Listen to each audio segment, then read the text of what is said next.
No one comes proudly to the Crossroads. It is where you find yourself when you can walk no longer, and the paths you have charted for yourself have disappeared.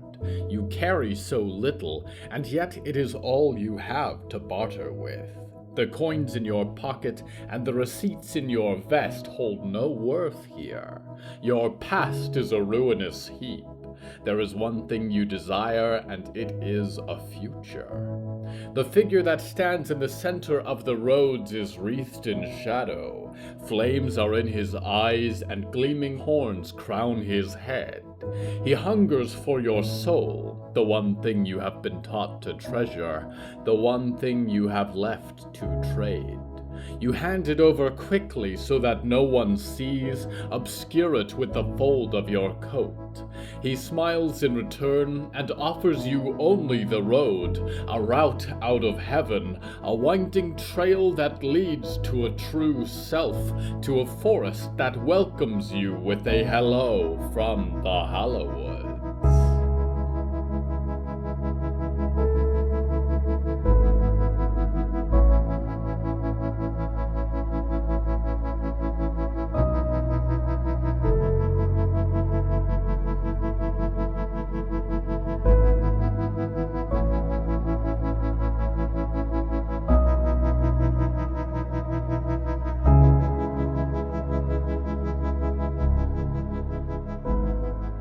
Right now, I am crawling around the roots of a framed map, depicting the continental USA and Canada. It has a star for every Grand Crossroads hotel location. There is only one star. The map shares a wall with ornaments and artifacts, drawings with painted turquoise and reds and yellows, depicting cities and dances and flames. In the center, two people on opposite sides of a desk fight about their future. The theme of tonight's episode is Crossroads.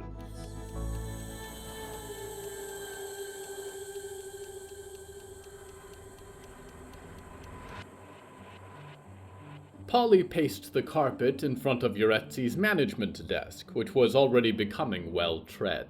She had decorated the place according to her own fancy, drawings that she and Mort had done together, items bought from passing salvagers, and a gift or two he'd materialized personally. But she spent little time in the office, as she preferred to be out talking to guests and fighting the fires of customer service. This was one of the rare occasions where she leaned back in her desk chair, arms crossed, and waited for him to finish his tribulations. "So I told them politely to leave," Polly said.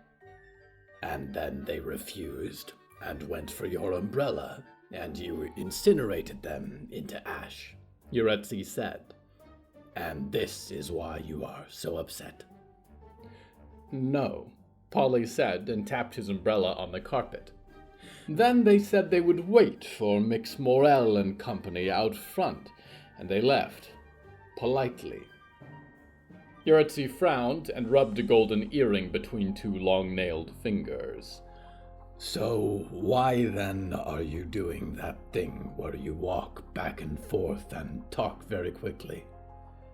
Polly stopped in front of the desk and crossed his arms and breathed deep as if beginning a yoga exercise. "Because I thought we were safe," he said. "We've had months to make this work. You with the managing, and me with the budgets and sales and acquisitions, and Mort to help out here and there, in his way. And every day I've looked out the front door and thought, is this the day Typhon goes back on his deal? Is this the day Rick Rounds turns up, ready to stab someone with a metal stake? And every day I remind myself that I'm just being paranoid, and we are finally allowed to have a life together. And then this happens." "Do you wish me to fight for you?" said Yehekzel. The teeth were sharper a moment, the ears longer. "Sometimes you wish for support and violence and a strong ally. This I can be. But other times you bring me problems because you wish for my perspective.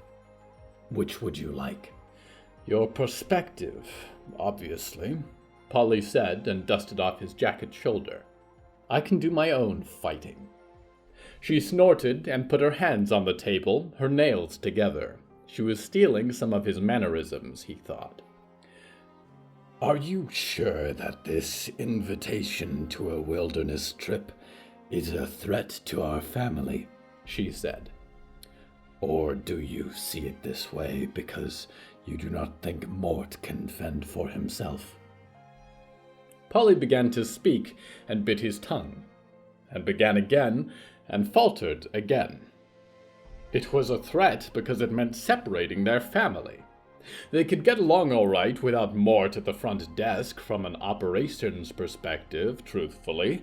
As their hotel community grew, so did the potential helping hands. Zorgalek could handle it. But if Mort was on some sort of wilderness expedition in the Arctic, then he wasn't within immediate eyesight of Polly, and that meant Polly might not know if things went wrong. If these strangers had good intentions, or whether they could take care of him, or whether they were just manipulating him as a blunt instrument for their own ends. Polly felt he was back then, on a jagged pier in a drowned village, reading a seeking spell out of a corporate manual and hauling Mort's metal carcass up from the deep.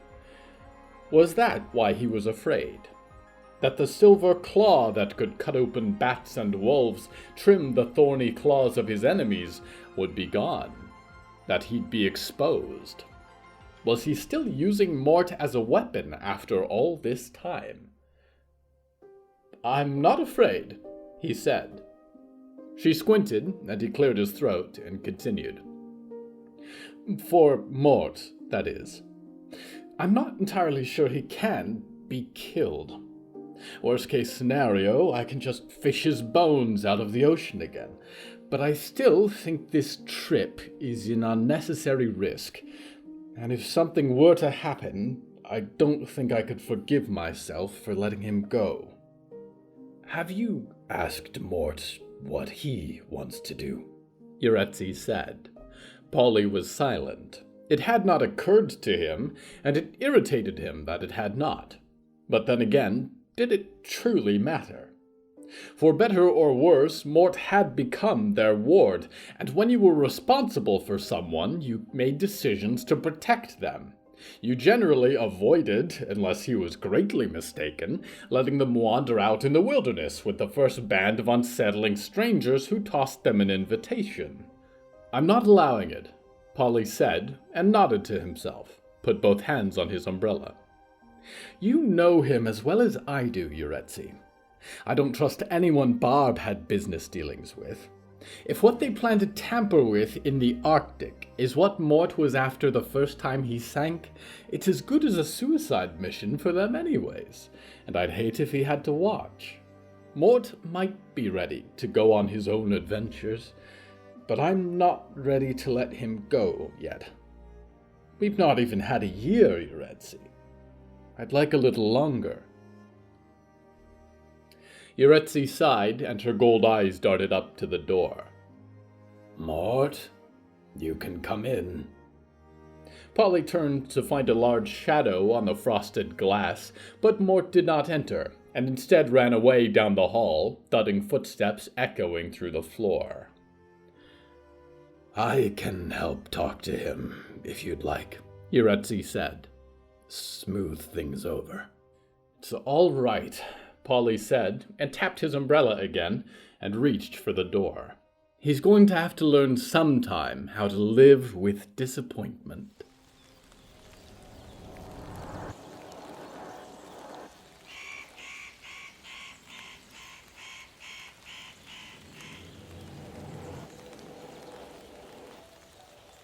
One could say metaphorically that there are many roads that lead to the Hallowoods. There is literally, however, only one road that leads to the Hallowoods, and it is an ill-trodden and patchwork thing, constructed primarily so that mining corporations could move their trucks across the untilled expanses of earth in northern Ontario and bury their shovels in the ring of fire. From there, it is a narrower path, the northern artery that connects the few established settlements, Webukwe First Nation, and the Dry Market and Scout Post 2. If you find yourself standing on a road that leads to the road that leads to the Hallowoods, and you remember these dreams you have had, and see behind your eyes for a moment the darkness that dwells at the end, remember that you can turn back, and probably should, if survival is still something you hold dear. But if it calls you, and you feel that there is nowhere left to go, and all that is left of your past is ash, the forest will welcome you as it does all, with dark arms and a close embrace, and no intent of letting you leave again. I am not sure if that is better or worse. You be the judge. It is your life, after all, and it is up to you to test your luck with darkening forests. We go now to one for whom luck never smiles.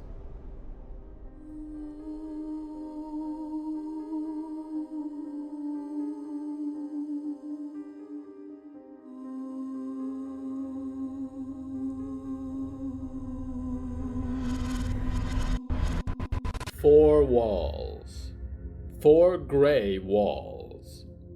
A bed with white sheets and simple gray furniture, and a sink and a toilet.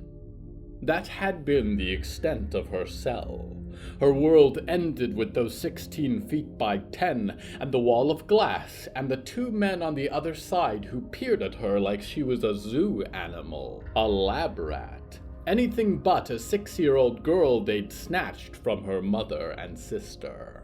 She had grown accustomed to the sounds of their chattering echoing through the passages and air vents, the weight of the earth above her, the taste of oxygen passed through a dozen aging filtration systems. And then to find her a leash, pull her out into the screaming world where the air was so light she could barely breathe, where the eyes watching her and voices speaking and feet tramping was thunderous, where there was so much more color than gray. It was almost cruel, but that had never stopped them.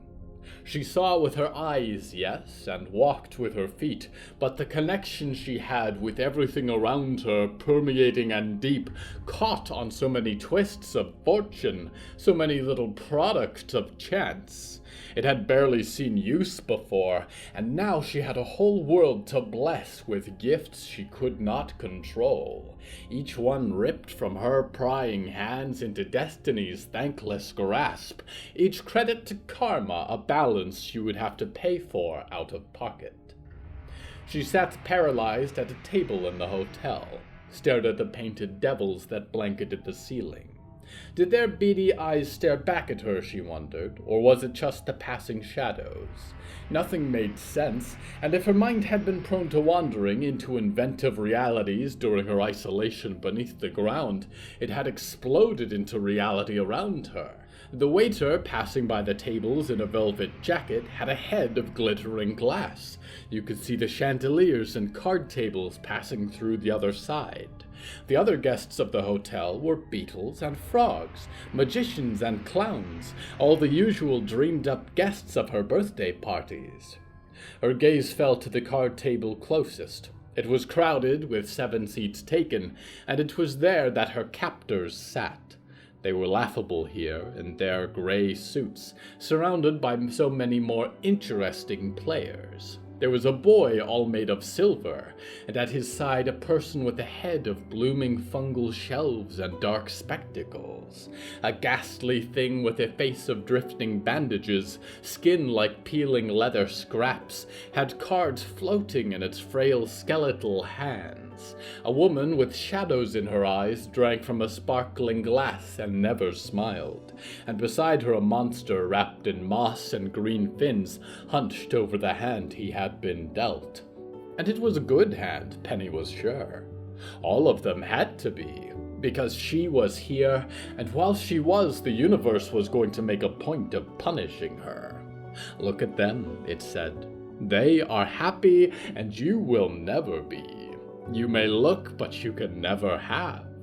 She chewed on her fingernails as the game continued, and Mr. Raven, the one she hated most of all, displayed his hand at the end of a round. "Well, I believe I've come out on top again," he said. "Anyone care to go double or nothing?" "Don't push it," said Mr. Writing Desk quietly, and nudged his partner. The thing with the bandage-wrapped face unhinged its jaw, and Penny thought she could almost hear a sound like a dog whistle. "What is that monstrosity doing?" said Mr. Raven. "That is the quilt, and it says you are cheating," said the woman in black. Could it be her sister? Penny wondered. She was as beautiful as she would have expected, as deathly in gaze, but she was old. Too old. Hundreds of years old, although she did not look it. "Preposterous," said Mr. Writing Desk, putting a hand on Mr. Raven's back to keep him quiet. "Got a knack for it, is all." "A knack is 2 or 3 rounds won," said the mushroom. "This is 4 and counting. Perhaps your steady flow of drinks is impairing your judgment," crowed Mr. Raven. "What am I doing, arguing with a plant?" "I am not a plant," said Mix Morel. "You and I are very much alike. Percy, isn't this treatment ridiculous?" "I don't know how to play this game," said the silver boy, looking around. He glanced at Penny briefly with his security camera eyes. "Have you seen Diggory?" "I'm sure they're wandering around here somewhere," said the mushroom. "The point is—" "I am not going to play another round," said the swamp beast, and attempted to shove back from the table, but instead shifted the entire table several inches. "I, too, feel something unfair is occurring." "Hey, now," said Mr. Writing Desk, who in turn stood up and shoved the table a few inches back in the other direction. "Fair's fair. No need to get violent." "Believe me, I have not shown you violence yet," the green man snarled. "Are you two just perfectly normal humans?" The pale woman sighed and swirled a glass. "You're lucky you didn't come in during the old administration. Not that either of you look particularly appetizing. Maybe you, big fellow." "Is that a threat?" said Mr. Raven, and stood up as well, although it had less of a dramatic effect than when Mr. Writing Desk did so. "Ha!" said the green man. "We have no need of threats. I have snapped thicker necks than yours." "I'm very uncomfortable," whispered the silver boy. "Can I go?" The quilted thing dropped its skeletal jaw and laughed a silent laugh, one which was shared by the shadow woman and not by any of the others at the table. "Very well, then," said Mr. Writing Desk, and reached out a hand. "We'll take our winnings and leave." "I'm not sure it's entirely in the spirit of these games to accept this outcome," said the mushroom, and immediately each person at the table seemed tense, hands ready to leap for the pool of chips and trinkets on the table. But it was going to be fine, Penny knew. Mr. Raven and Mr. Writing Desk would calm the table down, and against all odds walk away with a stolen hoard of treasures and favors bartered throughout the night. But then there was a shift. Thunder rumbled that no one could hear but her. A change in the atmosphere, like the weight of a storm passing overhead, drawn by new winds. She shivered to feel it, and her eyes opened wide as she realized where the intangible gravity of her luck now pulled. It was still crushing her. Destiny. It had its boot planted firmly on her throat. She was unlucky. But the unluckiness had changed, she felt, and in it was a choice. And immediately inside the Grand Crossroads Hotel Casino, the luck changed. Mr. Raven reached out for the middle of the table, and the green man went to bat his hand away with a claw, and Mr. Writing Desk rounded the corner to put himself between them, which caused the dark lady and the mummified corpse to rise into motion. She was not sure who threw the first punch, or the second, or who sent the cards and chips flying with a wayward blow, or who kicked over their chair or flipped the table, because by the time it began, she was already gone.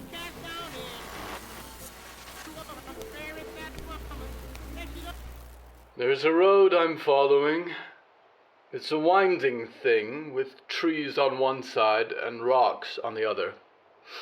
I'm tempted to call it a ledge. Is there a difference between rocks and a ledge? I think there's a neighborhood out there beneath the trees, buried in green. The real estate market really did take a plunge out here. I'm not sure where I'm going yet, but the flies are leading me on. Hold up right there now. Hello? Down, boys. Down. That's far enough. I like your glasses, big lady. Thank you. I wish I could say the same about anything you're wearing. They look just like the Lady Ethel Mallory ones, you know? They should. They're mine. I am Lady Ethel Mallory. Oh, sure. Out for a walk, are you? I guess that makes me Valerie Maidstone. Was that a joke? It would be funnier if you had a face for show business. Harsh words. Especially since I can't see your face at all. How about you start by taking off the glasses and tossing them up to me on the ledge? Did I say something funny? Oh, well, it's just the idea, since these are worth more than your life's earnings, you know. Chucking them, it's, Oh, you're serious? Well, I think they'll look great on me. I can't give them to you. I need them. The sun hurts my eyes, and I don't even know who you are. Jesus, do I need to spell it out for you? This is not a friendly conversation. I don't care who you are. I'm robbing you. You are being robbed. See the gun in my hand? I am taking whatever you've got that's valuable, starting with the shades, and I'd hurry it up if I were you, because I'm about to lose my temper. Whoever I am Lady Ethel Mallory, the face of the Botulus Corporation, beloved national icon. You know what? I do recognize you. The chick on the billboards doesn't look as scary, but that voice, I remember that voice. It's been chattering away in my dreams for 20 years. Finally, an ounce of respect. You know some people can't take it? The noise? The no escape from the advertising ever? Some of my buddies, they throw themselves over cliffs, just like this. Only way they can get any quiet. But me, I suffer through it. Because I promise myself that if I ever meet the lady responsible, I'll pay her back. Yeah, I recognize you. It was for a good cause. For the company. For everyone. Glasses. Now. We're going to start with the glasses. And if you're still alive by the time we're done here, you'll have reason to thank me. You think I care about you? About any of your rat companions? You turned your backs on this country, on our dreaming nation. The messages have reached you, apparently. Why couldn't you just listen? If just a few more people had found us each year, my quotas would have been so much better and... Yeah, I'm done. I'll peel them off your cold... Boys, sick 'em. What the hell? You know, you do remind me of Val. Not in the face, but in the sheer disrespect.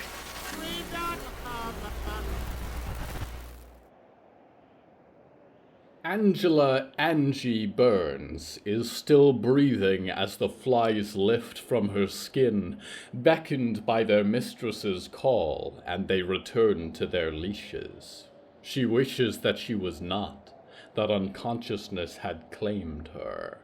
She sees only red, and it is the same color as the lady's coat, and it fills her with fury, gives her the strength to take one more lungful of air.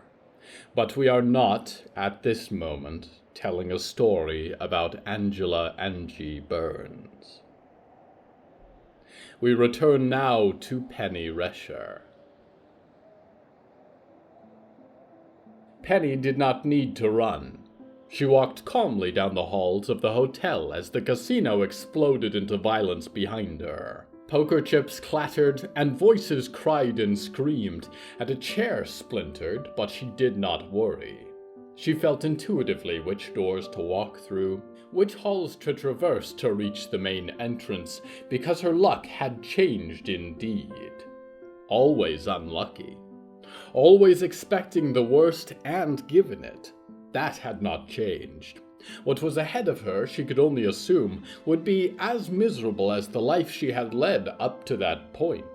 But there was a key difference, one that motivated her to chase the new and unfortunate focus, fall headlong into that awful gravity. There was something new. Something worse out there than spending the rest of her life as a prisoner of Mr.'s Raven and writing desk. Something out there in the dark shadows of trees on the horizon that could hurt her more. And it called her now, and she followed willingly, for at least she would be alone. Any unlucky fate without those two leading her like a captured animal was better, in her opinion. Maybe it was death by 1,000 daggers. Maybe it was giant spiders, which she hated. Maybe it was a new cage. But she had a choice, and she would take the fire over the frying pan for the rest of her days. She stepped into the room with the front desk, half expected to see that huge machine with the red armor and the glass head, but the room was empty. She said nothing, and turned for the exit, pushed through the revolving glass door into the cool embrace of the night. She stopped on the other side of it. Leaning near the entrance was a tall person wearing a black leather jacket, face covered in black stitched seams. They said nothing, only waved with a handful of fingers like knives. Penny waved back in equal silence, and then continued to walk.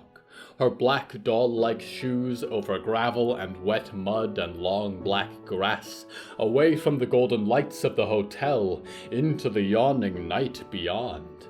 She pulled her gray cloak around her and held it in a hope that whatever the evil she was about to face, whatever new horror awaited, that maybe her sister would be waiting at the heart of it. This night, this forest, she thought, is mine. I choose it, for better or for worse, unluckily for worse.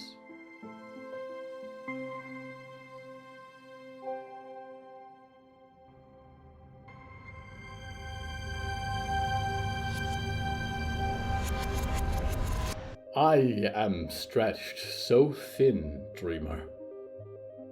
There is much afoot at this moment, and much at stake.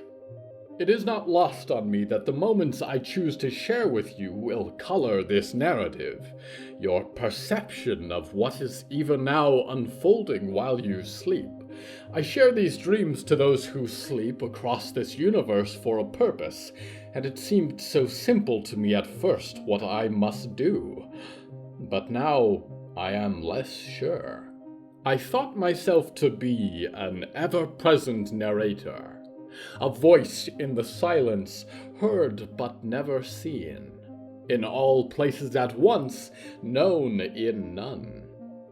But my thinking on this has been somewhat swayed.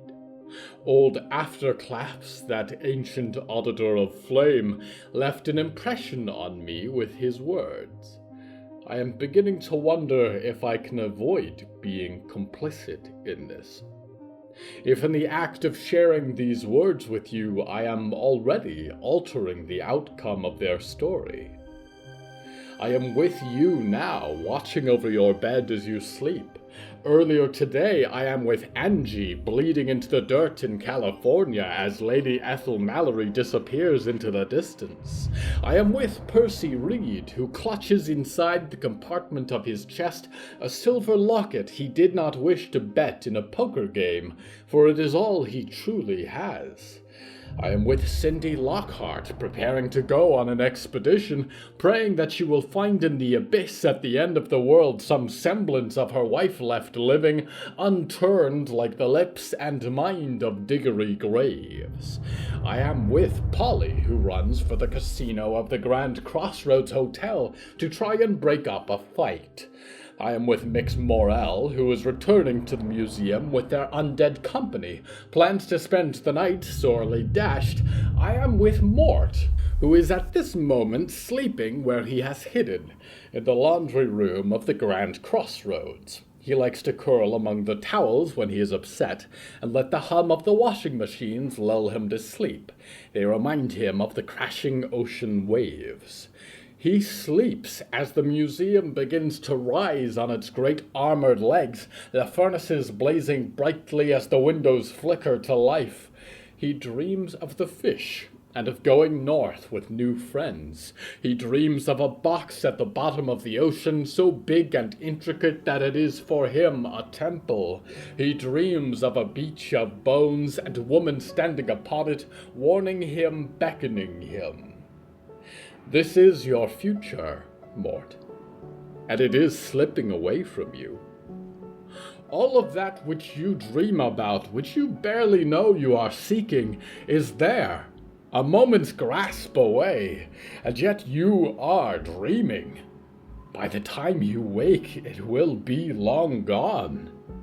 You will mourn the opportunity a little, but you will never truly know what it would have meant to you. How it would have changed you. You would resent your caretakers for a morning or an afternoon until the past is forgotten in the busy assortment of present tasks and reservations and event nights. And although I do not know the future, I suspect 1 year would not be enough, or 2, or 3. Because Polly and Yehekzel, these people love you dearly, and they are loath to let you go. And by that time, years or decades past, it will be too late. The secrets of your past buried again in the north, with the bodies of those you might have learned to call friends, a world that might have been saved had you been there. Would you want to wake, Mort? Would you chase after them? Would you rise if you knew what was slipping away? Perhaps it is for the best that you dream, for you are harrowed by bad omens, and I cannot guarantee the journey would end well even if you did go. But I am certain it will fail without your part in this. The museum begins to move, a grinding motion at first, one chitinous leg in front of the other. I cannot. I have to do this. If there was a moment where I had to, dreamer, I think it is now. Mort, wake up. The museum is leaving. Run. Run!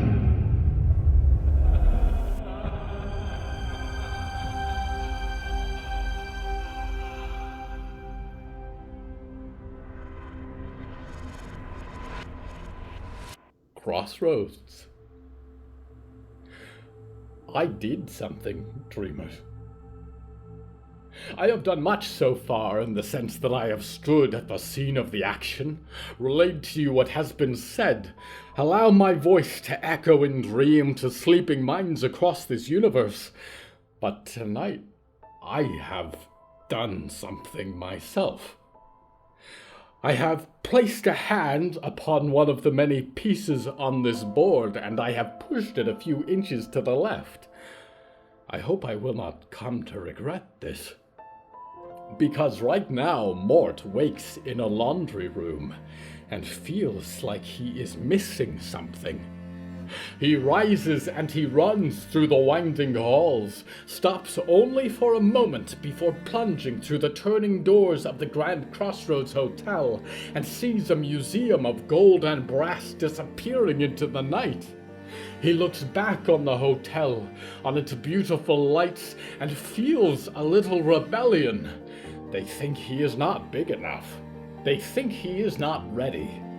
He will prove to them different. He will find out who he used to be, and he will help Diggory finish a mission that once belonged to him, and when he comes back to the front desk, Polly and Yehekzel will understand that he is grown up, and they will be so proud. There is a cry as a dead seagull flies through the spinning doors and sails overhead as Mort begins to run after the museum, breaks a promise to be a good employee, a good son, and clambers up a dangling ladder as the Museum of Broken Promises sails into the night. By the time Polly or Yehekzel begin to wonder where he is, it is already morning. And there is only a bellboy cap left in the laundry room, and a note scrawled across the reservation book. Capital B, home soon. What have I done, dreamers? What have I done?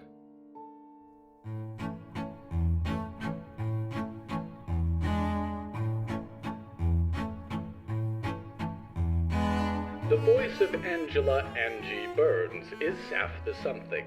Saf is a queer and disabled writer, actor, and all-around enjoyer of audio dramas. When not playing video games or knitting poofy sweaters, they are working on their own podcast, The Supernatural Protection Company, a comedy about working customer service for paranormal insurance. Saf is always working to grow with new roles and opportunities, and can be bothered via personal or show accounts at @SomethingSaf or at the SPC Podcast on Mastodon. Hello from the Hallowoods is written and produced by William A. Wellman. Hello, that's me. If you enjoyed this show, please don't forget to follow it and share it with a friend. The bonus story that goes with this episode is called Bargain, and is available on the show's Patreon at patreon.com/Hallowoods. Because we operate without ads or sponsors, our supporters are all that keeps this show going. Plus, supporters get weekly bonus stories, behind-the-scenes content, exclusive merch, and even more. Merchandise and episode transcripts are available at hellofromthehallowoods.com. You can even find us on social media at @thehallowoods. Music is used under license from artlist.com. Our opening theme is Forest Overture by Yehekzel Raz, and the closing theme is Farewell by Belsitzman and Matan Ephrat. Until next time, dreamers, don't take any wooden nickels.